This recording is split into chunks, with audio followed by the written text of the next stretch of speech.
Hello ધાર્મીબેન, તમારું સ્વાગત છે. કોણ છે વીરાબેન?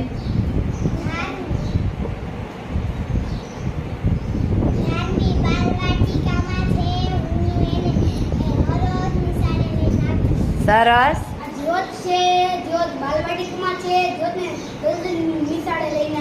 Very good.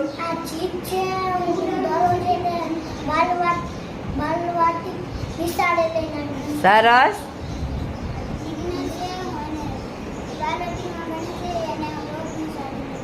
સરસ. તારો ભાઈ છે ને, એટલે રોજે એને તૈયાર કરીને તારા જેવો સુંદર કરીને લાવવાનો. હા, આ જીત તારો ભાઈ છે ને ઉદય, તો એને તારે લાવવાનો. તારે રામભાઈ જ્યોતને લાવવાનો અને તારા પાડોશી ધાર્મીબેનને વીરાબેન લાવશે. Very good. જોરદાર ક્લેપ.